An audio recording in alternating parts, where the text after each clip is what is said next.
कि आप सब हमारी इस प्रेस वार्ता को कवर करने के लिए यहाँ पर उपस्थित हैं।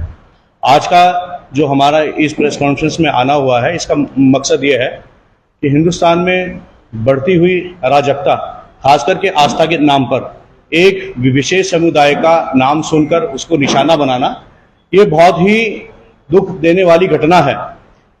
20 तारीख की रात को जिनका नाम आकिब है और जो हमारे बीच में अभी बैठे हुए हैं, जो कि पीड़ित है, वो मुजफ्फरनगर पहुंचते हैं देहरादून से।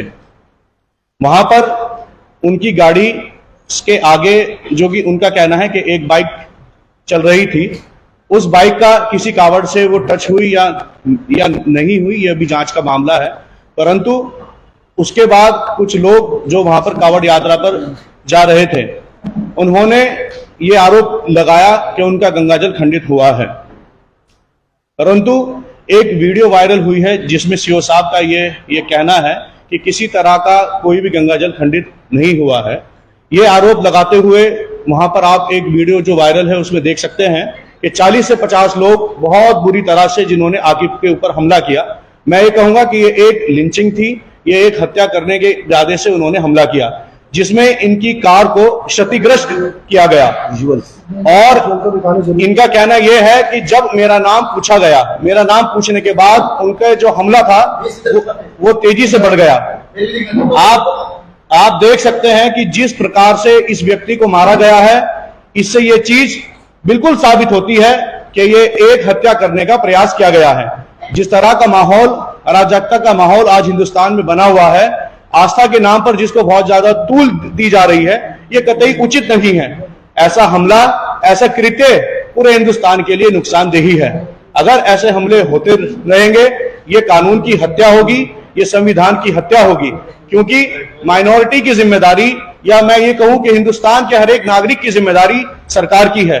लेकिन वहां पर मौजूद जो पुलिस थी, हम उनका दिल से धन्यवाद करना चाहेंगे कि उन्होंने इंसानियत देखते हुए जिस तरीके से इनको बचाने का कार्य किया है, हम उस पुलिस वालों के, तमाम उस टीम के शुक्रगुजार हैं जिन्होंने इनकी जान बचाई। अब मामला आया है धाराओं का। इस मामले में जितनी भी धाराएं लिखी हुई हैं वो कोई ऐसा संगीन अपराध की नहीं है। हम वहां पर जो पुलिस थाना है, वहां पर आज हमने डीआईजी साहब से भी बातचीत की है और हम वहां के एसएसपी साहब से भी मिलने के लिए कल जाएंगे और हम उनसे जाकर ये निवेदन करेंगे कि हम आपसे ये निवेदन करने आए हैं कि इसमें जो जांच हो वो बिल्कुल निष्पक्ष हो, बिल्कुल ईमानदारी के साथ और इंसाफ के साथ इनको न्याय जरूर मिलना चाहिए। हम चाहते हैं कि जो भी इसमें कानूनी उचित धाराएं बैठती हैं उसके हिसाब से इनको न्याय मिले।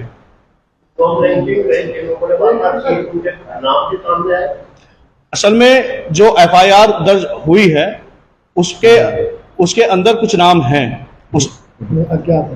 उसमें जितने लोगों को पुलिस ने चिन्हित किया है वो सबके सब अज्ञात हैं, क्योंकि वो सब श्रद्धालु थे जो वहां से जा रहे थे कावड़ यात्रा पर। तो ऐसा कोई व्यक्ति नहीं था कि इनकी जान पहचान हो, या कोई भी व्यक्ति उसमें ऐसा नहीं था जो इनको बहुत पहले से जानते हो या इनसे कोई किसी तरह की कोई पुरानी रंजिश रही हो। तो सारे के सारे जितने लोगों पर मुकदमा हुआ है वो अज्ञात में हुआ है। आप कह रहे हैं कि जब बात हुई, लोगों का नाम होगा, क्या वो लोगों को पहचाना? ये हमारे बीच में अभी ये बैठे हुए हैं जी। ये पूरी बात आने देते बिल्कुल बिल्कुल। तमाम अखबारात से, दीगर वेब पोर्टल से आए हुए जितने सहाफ़ी हज़रात हैं, उन सब का मैं इस्तकबाल करता हूं और दिल से शुक्रिया अदा करता हूं कि अपना कीमती वक्त निकाल कर वो हमारी बात सुनने यहाँ आए। इससे ये पता चला है कि हिंदुस्तान में इंसानियत अभी जिंदा है, इंसानियत अभी मरी नहीं है, और इंसान यहाँ इंसान का भाई आज भी माना जाता है।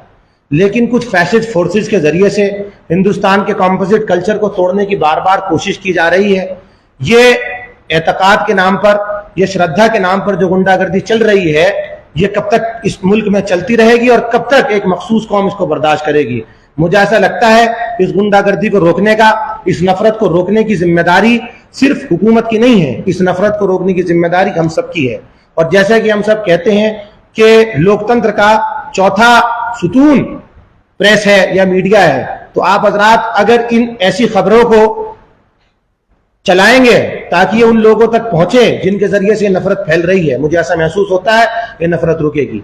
20 तारीख की रात को जैसे देहरादून के रहने वाले भाई आकिब के साथ ये जो कुछ हुआ है ये किसी और के साथ ना हो, इसके लिए हम कोशा हैं और इसके लिए हम बार बार हुकूमत से मांग उठा रहे हैं कि जिन लोगों ने इनके साथ ये मार पिटाई का काम किया है या लिंचिंग का काम किया है उनके खिलाफ सख्त से सख्त धाराओं में मुकदमा दर्ज किया जाए।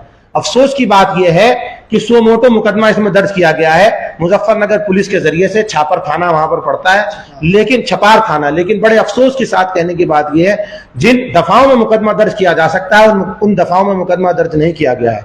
एफआईआर का कंटेंट भी बहुत हल्का है और एफआईआर में किसी को नामजद भी नहीं किया गया है और उसके बाद इस एफआईआर में किसी तरह का कोई सीरियस इन्वेस्टिगेशन अभी तक नहीं हुई है। अभी डीआईजी सहारनपुर से इस बारे में मेरी खुद की, मुझे ऐसा लगता है कि उनके पीएस ने पेशकार ने फोन उठाया था उनके सीओजी नंबर पे, तो उन लोगों ने कल 11 बजे हमसे मिलने का वक्त मुहैया कराया है।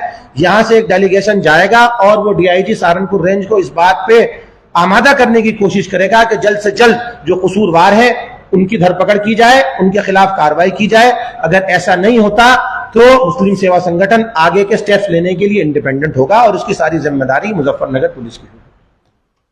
आप हजरात अपने सवाल ले सकते हैं।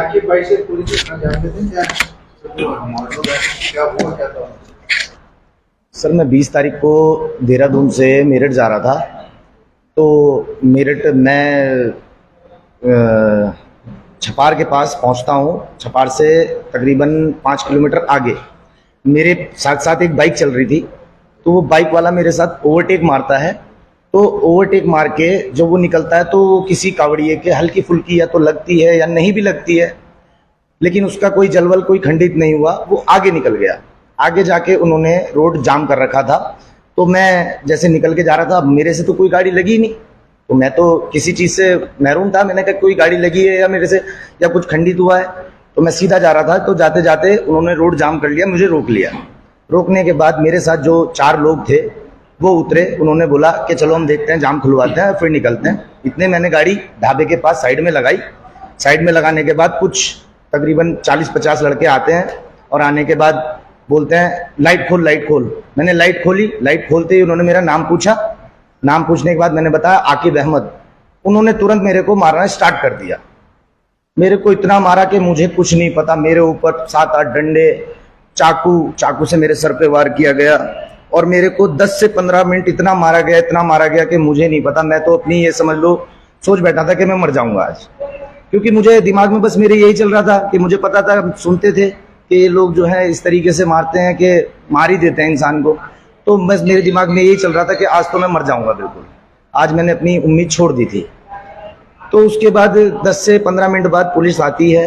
एक कावड़िया उधर से आता है, कोई धारदार हथियार तलवार जैसी कुछ लेके, ड्रैगन टाइप का, वो मेरे पीछे भागता है। तो एक पुलिस वाला देखता है वहाँ पे, तो पुलिस वाले ने, वो 2 पुलिस वाले एसआई थे, वो दीपक सर नाम है उनका, दीपक, हाँ।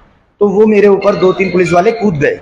उन्होंने अपने नीचे मेरे को डाल दिया और वो मेरे ऊपर ऐसे लेट गए।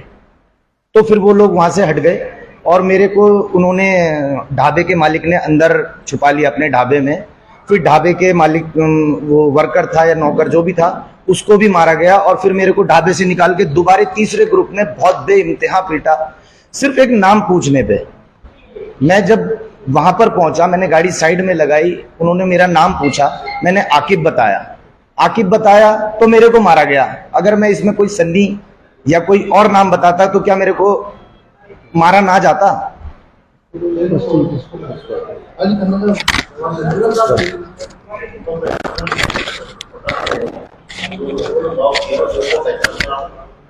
देखिए, वो तो जब सीरियस इन्वेस्टिगेशन होगा, इनका बयान दर्ज होंगे एज पर जिस तरह से ये जो मानक हैं ओल्ड सीआरपीसी के, उसके हिसाब से जब इनके बयान दर्ज होंगे, विवेचना होगी, तो अगर पुलिस किसी की धरपकड़ करेगी सीसीटीवी फुटेज के जरिए से, तो ये जरूर उसकी पहचान करेंगे। कल फिजिकल वेरिफिकेशन तो इनको जब तक पुलिस इनके सामने शनाख्त परेड नहीं कराएगी, कैसे वेरीफाई करेंगे? हाँ, वो तो इन्वेस्टिगेशन का पार्ट है, that is the job of the police. वो तो जब शनाख्त परेड कराएगी तभी तो करेंगे ना। अभी शनाख्त परेड हुई कहाँ है? अच्छा, अब तक की कार्रवाई जो पुलिस ने की है या पुलिस का पूरा जो हो रहा है आपकी जान बचाने में, उससे आप संतुष्ट हैं? शासन ने अपना काम किया है? देखिए, पुलिस ने जिस तरह से, कहना यह चाहिए कि दीपक जी एक इंसान के तौर पे वहां फरिश्ता बन के आए, जिनका ये नाम ले रहे हैं। इंसानियत के नाते उन्होंने उनकी जान बचाई, अपनी ड्यूटी पूरी करी, उनका हम सब तहे दिल से शुक्रिया अदा करते हैं। और मैंने इसीलिए बात शुरू की कि इंसानियत अभी मरी नहीं है। जिस तरह से ये अब एक दौर चलेगा आरोप प्रत्यारोप का, तो अगर मारने वाले किसी कौम से ताल्लुक रखते हैं तो बचाने वाले भी इसी कौम से ताल्लुक रखा है। इसके लिए हम उनका दिल से शुक्रिया अदा करते हैं। और जितनी हिंदुस्तान की आवाम है उसको यही बताना चाहते हैं कि हिंदुस्तान में इंसानियत मरी नहीं है। अगर भाई भाई के साथ खड़ा हो जाए, ये नफरत का एजेंडा जो है फैशिस्ट फोर्सेस का, ये खत्म हो जाए।